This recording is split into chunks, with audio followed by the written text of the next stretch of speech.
je vais vous parler du précieux sang de Jésus-Christ. Il y a la puissance dans le sang de Jésus-Christ. C'est la clé de la victoire, c'est la clé de la délivrance. Partout où le sang de Jésus-Christ a été utilisé, la Bible nous montre depuis le jour où le sang a été appliqué, la vie a été maintenue et la délivrance a été établie. Permets-moi de repartir dans le temps pour essayer de te montrer un peu ce que le sang peut faire. Je commence d'abord par raconter ce que l'amour est pour que tu comprennes pourquoi le sang est utile. Amen. L'amour et le sang marchent ensemble. Amen. Cantique des Cantiques, chapitre 8, versets 6 à 7. Je vais lire pour toi au nom de Jésus-Christ. Amen. Alléluia. Cantique des Cantiques, c'est pour les amoureux. Amen. Mais le plus grand amoureux, c'est Jésus-Christ. Il a aimé l'Église. Il a aimé Emma. Il a aimé Chimène. Il a aimé la mission du témoignage. Il a accepté de mourir pour toi.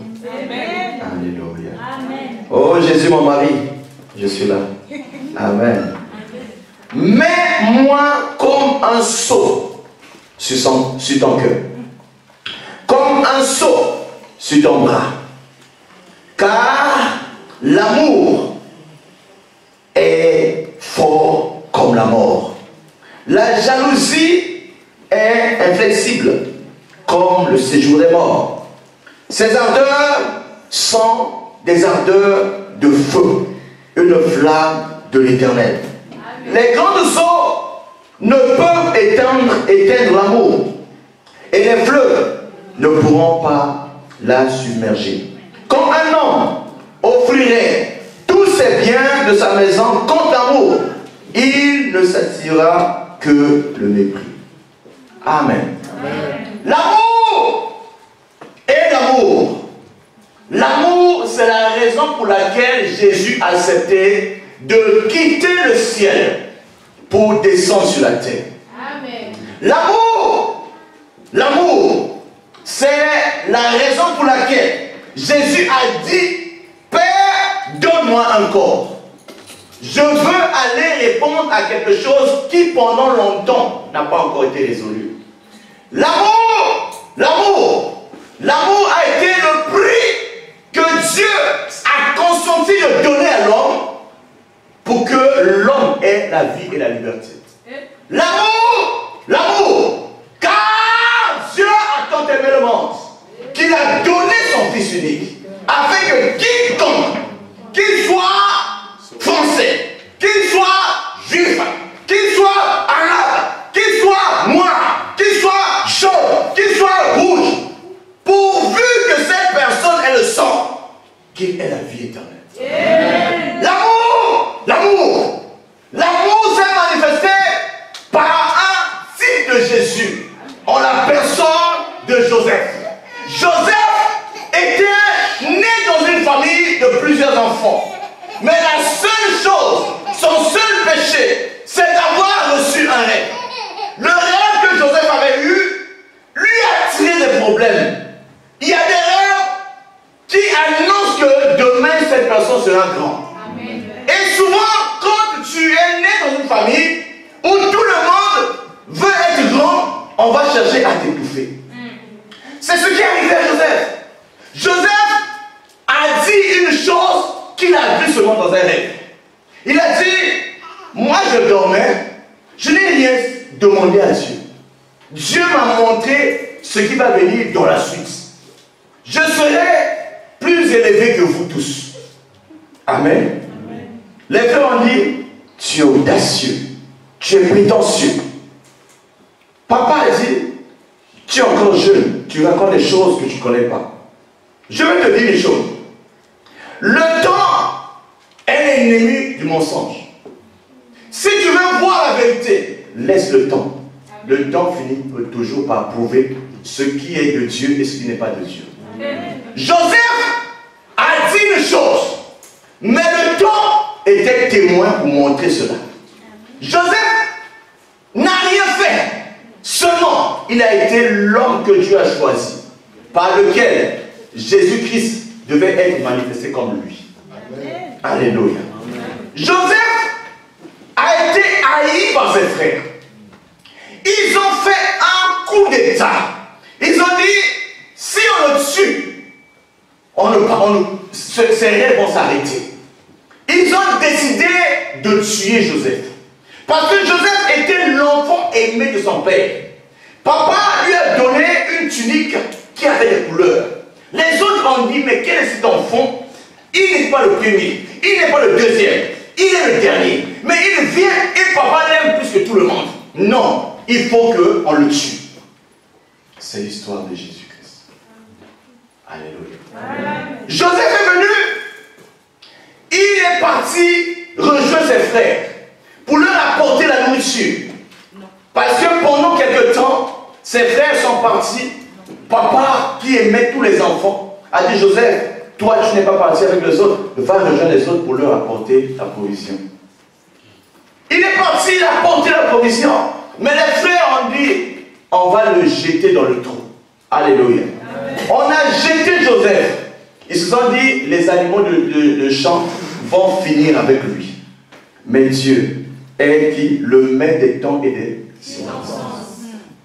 Dieu tient encore le calendrier des jours. Dieu tient encore les horloges du monde. Amen. Alléluia. Amen. La plus belle montre du monde a été créée en Suisse, mais la plus belle montre de la vie a été créée au ciel. Amen. Il y a un Dieu qui tient les aiguilles des montres. Amen. Il est le maître des temps et le maître des circonstances. Amen. Joseph a traversé la vallée de Baca. Quand on rentre dans le trou, il n'y a plus d'espoir. Joseph ne savait pas d'où venait son espoir. Mais je vais te dire, le fils de la promesse ne meurt jamais. Amen. Il avait une promesse. Comme celui qui a fait la promesse est fidèle. Son nom, c'est l'alpha et l'oméga. La même, le témoin fidèle. Il tient toujours ses promesses. Il dit, dès le commencement, ce qui viendra dans la suite. Amen. Joseph marchait avec une promesse. Je peux tomber dans un trou, Dieu sera ma force. Amen. Je peux tomber dans un trou, son amour sera toujours avec moi. Amen. Il était innocent. Alors, les gens l'ont recueilli de cette fosse. Ils l'ont pris et ils ont fait de lui un esclave. La deuxième chose qui s'est produite, il ne s'est pas compromis. Il est parti travailler chez une personne. Cette personne a constaté que cette personne était différente. Il lui a confié la charge de toutes choses. Mais la femme de monsieur dit non. À part le fait que cet enfant a tout ce qu'il fait réussi, il a autre chose. Il est beau. Alléluia. Ta beauté peut attirer des problèmes. Alléluia. Joseph n'a pas demandé à Dieu de le faire beau. Alléluia. Mais Dieu lui a donné cela. Mais ce qui est bien, à la différence des beaux que je connais, tous les beaux du monde sont tombés dans le pied de la femme. Mais Joseph est la seule personne qui n'a pas livré sa nudité à une femme. Amen. Il a préféré fuir, abandonner même la tunique de papa pour aller. Amen. Et Dieu a noté cela. Amen. Ne compromets pas la promesse de Dieu pour ta vie à cause d'une femme. Alléluia. Amen. Parce que la joie d'un petit jour peut arrêter ta destinée pour toujours. Parce que le plaisir d'un moment peut compromettre ta vie de demain. Amen. Parce que celui qui a rendez-vous avec Dieu ne peut pas être comme tout le monde. Amen. Parce que tu sais que si Dieu veut que tu sois grand, il faut veiller. Les hommes du monde font quoi? Avant d'être candidat à l'élection, ils soignent derrière. Parce que demain, on va fouiller. Alléluia. Amen. Et le ciel sera témoin de ton témoignage. Amen. Joseph est rentré dans une situation où son maître a dit non, tu as voulu me trahir, tu vas en prison. Amen. Amen. Même dans la prison, Dieu va toujours le distinguer. Amen. Parce qu'il portait en lui un rendez-vous avec Dieu. Amen. On l'a choisi à cause du don que Dieu lui a donné. Amen.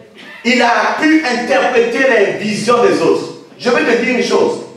Pour avoir la capacité d'interpréter un rêve, il faut avoir une relation avec Dieu. Amen. Parce que ce n'est pas tout le monde qui a la capacité d'interpréter les rêves. Amen. Seul Dieu peut interpréter les rêves. Et celui à qui Dieu le révèle. C'est ce jour-là que Joseph a compris une chose. Il a compris qu'il fallait qu'il dise à ceux qui sortent, si tu vas rentrer dans la gloire, ne m'oublie jamais. Hein.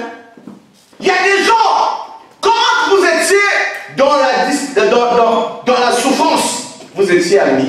Dès qu'il trouve un peu, il t'oublie. Et Joseph a connu la honte, il a connu l'abandon, il a connu l'oubli, il a connu le mépris. Il a supporté, enduré, parce qu'il dit, Dieu va se souvenir de moi. Amen. Sur cette montagne, Dieu va se souvenir de quelqu'un. Amen.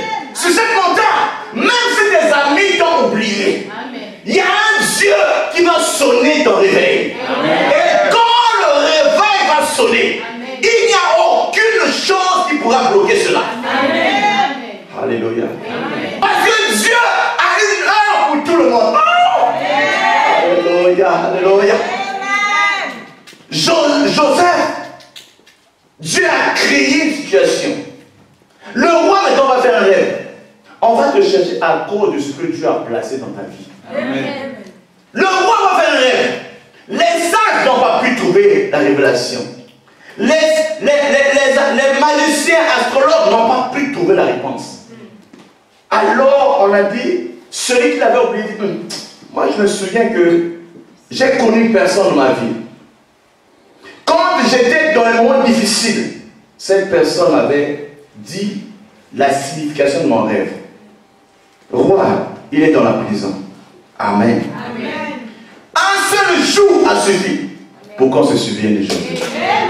Il est sorti, on a dit non, on a enlevé d'abord la saleté que la prison a créée sur lui. On a nettoyé son visage, on a changé de tenue, on a rasé sa barbe. On a dit maintenant, tu es dans les conditions qu'il faut pour aller te présenter devant un roi. Il arrive sur le roi, il a dit au roi ce que le roi a vu dans son rêve. Et il a expliqué. Et cela suffit pour que la vie de Joseph change. Mais ce qui est important dans ce que je vous ai dit, ce n'est pas la vie de Joseph. C'est ce que Dieu a fait. Joseph est devenu la deuxième personnalité après Pharaon. Dans une terre étrangère, Dieu a élevé une personne. Qui t'a dit que dans cette France, quelqu'un ne peut pas être chef d'État? Qui t'a dit que dans cette France, quelqu'un ne peut pas être ministre? Qui t'a dit que dans cette France, quelqu'un ne peut pas avoir son entreprise? Je veux te dire une chose, les enfants de Dieu peuvent tout faire. Parce que la terre appartient à Dieu. Amen. Au nom de Jésus-Christ. Joseph est devenu quelqu'un. Alors Dieu va faire que la prophétie s'accomplisse.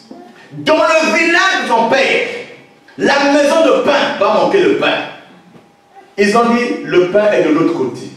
Là où il y a le pain, on viendra chercher le pain. C'est parce que Joseph avait la provision.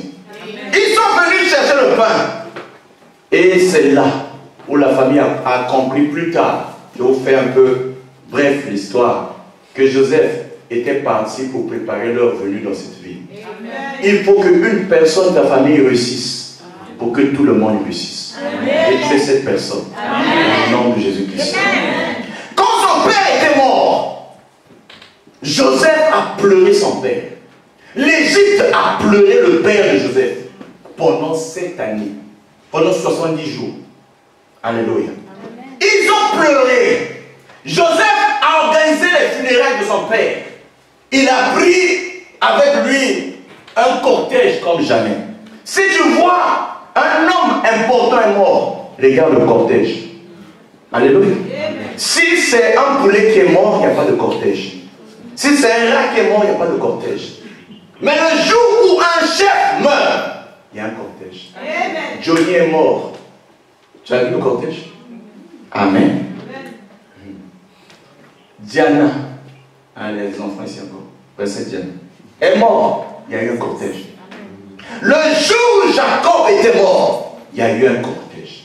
Je veux dire à quelqu'un, Dieu va changer ta vie pour toujours. Dans le nom de Jésus-Christ. L'histoire de Joseph, c'est un enfant qui aimait son père. Et ses frères sont venus dire, ah, papa est mort, ah, nous sommes mal foutus. Ils ont créé une histoire. Ils sont venus de voir, Joseph dit, papa a dit, avant sa mort, il a fait un testament, que s'il meurt, que tu nous pardonnes. Amen. Joseph a dit, Dieu a permis ce qui m'est arrivé pour préparer votre réussite. Je prends l'engagement de vous entretenir et je vais prendre soin de vos enfants. Amen. C'est un homme qui a du cœur. Amen. Même si Joseph est un type de Jésus, il ne peut pas être comme Jésus. Amen. Je vais maintenant aller au fond du message. Alléluia. Joseph est un type de Jésus, mais il ne peut pas être comme Jésus. Amen.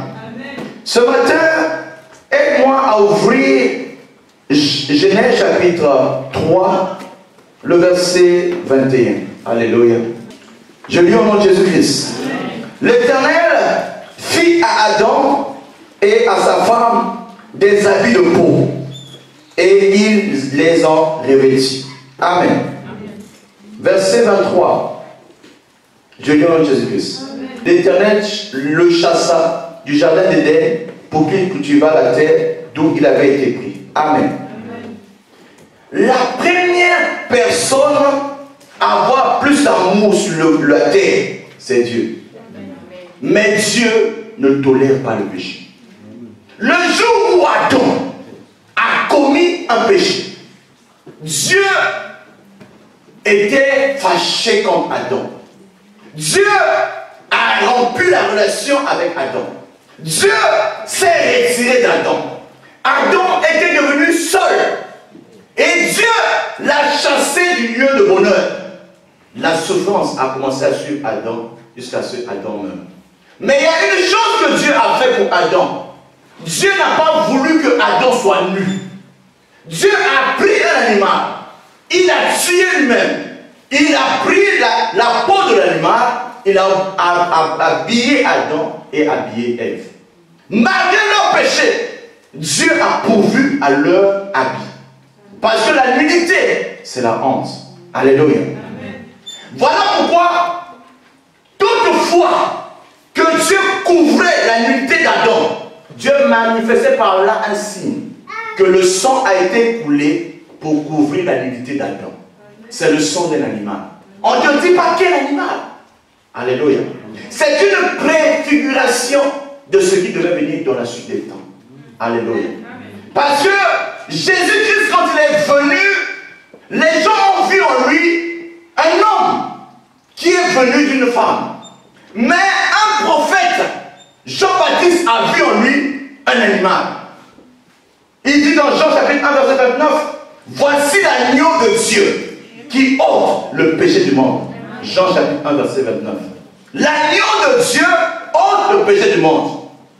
Je veux te dire une chose, que quand tu ouvres l'histoire de la Bible jusqu'à sa fin, il y a toujours le sang. Parce que Dieu nous montre que l'âme qui pêche doit mourir. Alléluia. Mais la Bible dit que la justice de Dieu ne s'accomplit que lorsque le sang est versé. Alléluia. Ce jour-là, Dieu a pourvu à ce que Abraham aussi soit dans la révélation du sang. Abraham, qui est le père de la foi, devait connaître l'intérêt du sang. Dieu va venir voir Abraham. Il va dire à Abraham, tue les animaux. Il a tué le bouc, il a tué le taureau, il a tué les tourtereaux. Mais Dieu va dire, prends la génisse de 3 ans, prends le taureau, prends le bouc, sépare par le milieu et place-les. Il fallait que le sang coule. Amen. Et quand le sang est coulé, Dieu a fait dormir Abraham. Chaque fois que Dieu fait dormir une personne, Dieu veut parler à cette personne. Dieu veut faire un miracle. Amen. Dieu a fait dormir Abraham. Et après, il va dire à Abraham que sa descendance va aller en Égypte. Il va souffrir pendant plus de 400 ans. C'est après que Dieu va permettre qu'à la 4e génération, l'iniquité d'Amalek soit traitée. Alléluia. Et il dit, sa descendance va souffrir, mais il va sortir de la nation où il sera captif avec des cadeaux et avec la joie. Tout ce qui est arrivé à Israël, Dieu avait déjà connu cela. Amen. Abraham, leur ancêtre, l'avait déjà connu. Amen. Mais Dieu a laissé les choses partir jusqu'à ce que Israël est arrivé à un niveau où il se demandait, je souffre, d'où me viendra ma liberté? Comment je sais de pouvoir avancer? On me charge des travaux difficiles. Je veux dire à quelqu'un, toi qui dormais la nuit, tu étais devenu comme un cheval. Cette tâche va s'arrêter aujourd'hui. Dans le nom de Jésus-Christ. Je veux dire à quelqu'un, tu dors la nuit, pendant que tout le monde dort, toi tu n'as pas sommeil. Cette difficulté que tu as connue va s'arrêter aujourd'hui. Parce que Dieu a la capacité de délivrer une nation de 430 ans d'esclavage. Il va arrêter ton problème. Au nom de Jésus-Christ. C'est alors que Dieu va dire à Moïse, j'ai entendu les cris que vont pousser les Égyptiens à mon peuple. Je descends moi-même pour venir à leur secours. Dieu a choisi Moïse. Il a donné à Moïse le pouvoir d'agir à sa place. Moïse a fait 10 signes. Ces 10 signes n'ont pas convaincu, les 9 signes n'ont pas convaincu Pharaon. Mais le 10e signe, alléluia, écoute-moi bien. Ce 10e signe, c'était quoi? Dieu a décidé de révéler à Moïse le secret du sang. Alléluia. Amen. Le sang a une grande valeur. Le sang sert pour la protection. Le sang sert pour le jugement. Le sang sert pour la vie. Moïse prend un animal. Que chaque famille puisse manger l'animal dans une chambre, dans une maison. Même les pauvres doivent manger la même chose. Amen. Après, prenez le sang de cet animal. Alléluia. Prenez l'hysope, aspergez sur le linteau des portes. Alléluia. Ça sera un signe qui marquera que lorsque l'ange de la mort, le destructeur, va approcher cette maison ne sera pas détruite. Ni les habitants qui s'y trouvent. Et tout enfant qui n'aura pas fait cela, sa famille va perdre une personne. Alléluia. C'était le jour où Pharaon a compris une chose. Alléluia. Et vous pouvez trouver ça dans Exode, chapitre 12, versets 22 à 23. Amen. Pharaon a compris une chose. J'ai résisté à tous les signes. Mais quand dans ma famille, je perds mon premier fils, quand mon domestique perd son premier fils, quand tout habitant de son pays d'Égypte a perdu une personne, ils ont dit, allez-y maintenant, sortez. Alléluia. On les a chassés. Il fallait que l'ange de la mort puisse frapper pour que les Égyptiens puissent libérer Israël. Je veux dire à quelqu'un, pendant que le sang sera apposé sur ta vie, il n'y aura aucune réclamation des ténèbres qui va t'atteindre. Pendant que le sang sera la marque sur ton visage, il n'y aura aucune contestation des œuvres des ténèbres. On va dire, celui-là porte le signe, celui-là porte la marque, non pas la marque de la bête, mais la marque du sang de l'agneau. C'est alors que tu vas échapper. Il faut que le sang soit là pour que toi tu sois libre. Au nom de Jésus-Christ. Alléluia. Acclame le Seigneur. Une chose importante à connaître sur le sang, c'est que tous les apôtres de Jésus-Christ ont compris le secret du sang. Alléluia. Aucun apôtre de Jésus-Christ n'ignorait la puissance du sang. Je vais te donner quelques versets et après je vais donner quelques exemples de bénéfices du sang et je m'arrête. Alléluia. Le premier apôtre que je vais mentionner s'appelle Pierre. Amen. Dans 1 Pierre chapitre 1, versets 18 à 19, Pierre nous enseigne sur le sang. Alléluia. Le sang de Jésus n'est pas comme le sang des agneaux. Le sang de Jésus est un sang plus fort que le sang d'Abel. Le sang d'Abel crie vengeance, mais le sang de Jésus, c'est le sang d'un Dieu, comme a dit dans mon chemin. Alléluia. Amen. Nous allons ouvrir 1 Pierre, chapitre 1, versets 18 à 19. Alléluia. Amen. Jésus est Seigneur. Amen. Nous te rendons grâce, Père. Je lis au nom de Jésus-Christ. La Bible dit ceci: sachant que ce n'est pas par les choses périssables, par de l'argent ou par de l'or, que vous avez été rachetés de la vaine manière de vivre que vous aviez hérité de vos pères, mais par le sang précieux de Jésus-Christ, comme d'un agneau sans défaut et sans tache. Amen. Amen. Il nous montre que le prix de notre rachat, ce n'était pas l'argent. Le prix de notre rachat, ce n'était pas de l'or, mais le prix de notre rachat, c'était le sang de Christ. Le sang de Jésus-Christ est plus précieux que tout ce qui est périssable. Le sang de Jésus-Christ est éternel. Le sang de Jésus-Christ est le sang sans péché. C'est le sang de quelqu'un qui n'a pas commis un seul péché. Alléluia. Le deuxième apôtre à nous parler du sang de Jésus, c'est l'apôtre Jean. Alléluia. Dans 1 Jean, chapitre 1, verset 7, il dit ceci. Alléluia. Ce matin, quelqu'un sera béni. Amen. 1 Jean, chapitre 1, verset 7, il dit ceci: mais si nous marchons dans la lumière, comme il est lui-même dans la lumière, nous sommes mutuellement en communion.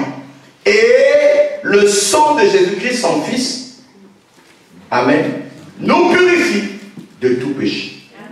Le combat entre les ténèbres et la lumière a commencé avant ta naissance. Et dans ce combat-là, la seule manière de dominer, c'est d'être du côté de la lumière. Toute personne qui a choisi les ténèbres est une personne qui est déjà victime et battue. Parce que la lumière a toujours eu l'avantage sur les ténèbres.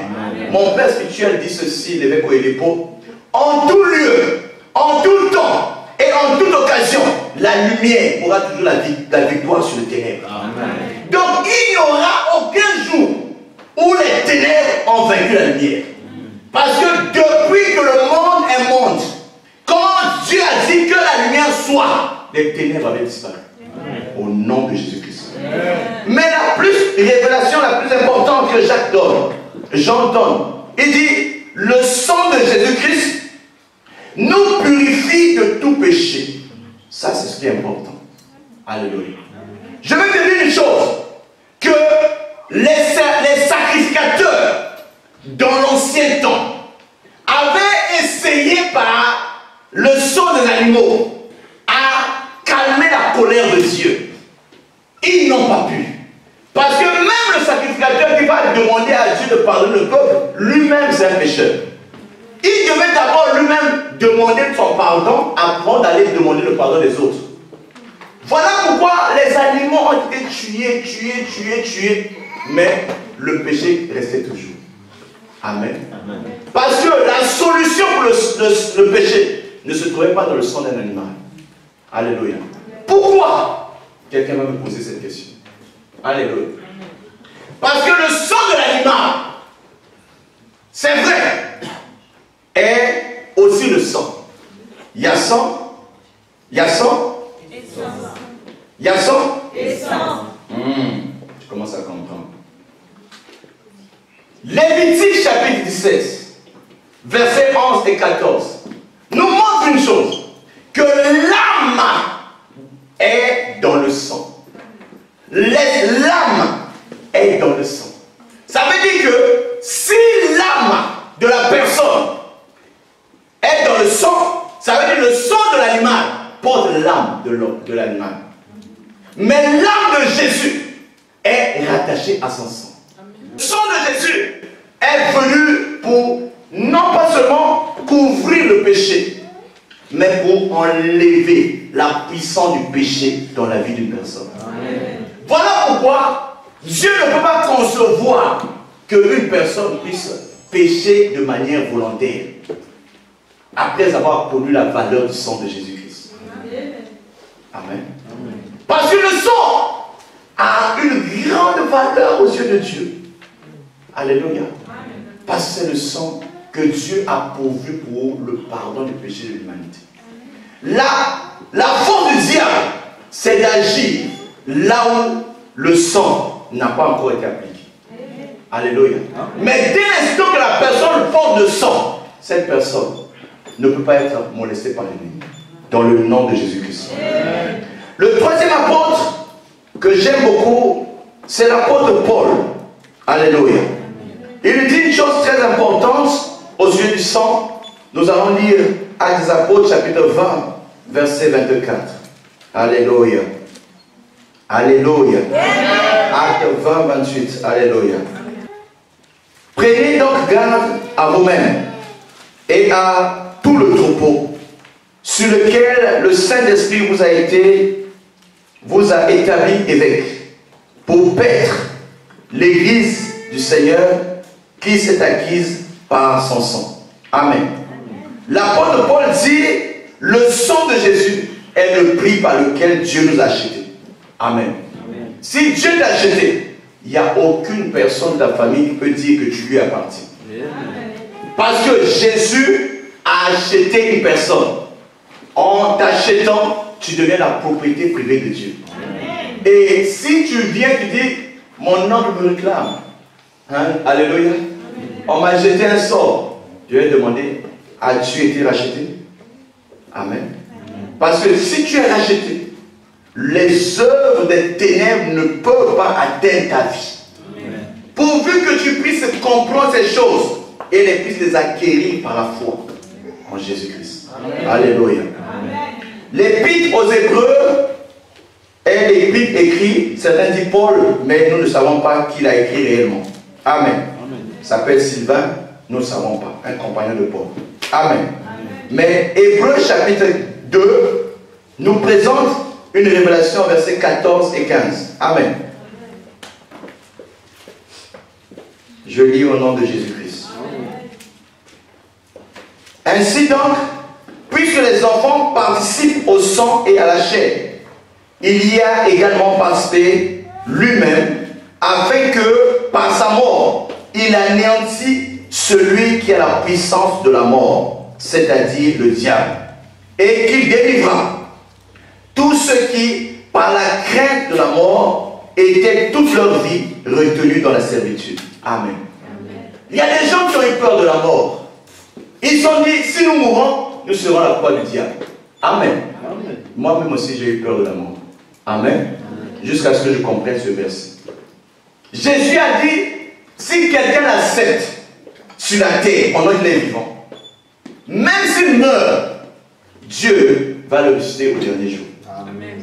Alléluia. Amen. Ça veut dire que mon âme n'est plus dans la main du diable. La peur de la mort ne peut plus être mon partage. Mais je sais une chose, je ne peux pas dire je veux mourir maintenant. Parce que moi j'ai un contrat de 120 ans de vie. Amen. Alléluia. Amen. Quand mes 120 ans vont finir, je vais dire Père, je peux partir. Après, j'attendrai. S'il vient avant, je m'en vais. S'il vient après, je vais partir avec lui. Au nom de Jésus-Christ. Donc la peur de la mort, l'angoisse de la mort, la peur du diable n'est pas justifiée. Parce que Jésus-Christ tient dans sa main la clé de la mort et du séjour des morts. Apocalypse chapitre 1, verset 18. Jésus-Christ tient dans sa main la clé de la mort et du séjour des morts. Toute personne qui était retenue par la maladie incurable, par la puissance de la croix de Jésus-Christ, cette maladie incurable va quitter encore maintenant au nom de Jésus-Christ. La maladie incurable veut te conduire à la mort. Parce que le sang a été versé. Cette maladie incurable quitte encore au nom de Jésus-Christ. Alléluia. La dernière référence que je vais donner, que nous allons prier, c'est ce qui est écrit dans Apocalypse chapitre 12, verset 11. Oh, Sandé, Osa. Apocalypse chapitre 12, verset 11. C'est un verset que tous mes enfants ici connaissent. Alléluia. Amen. Même celui qui est à la maternelle connaît ça.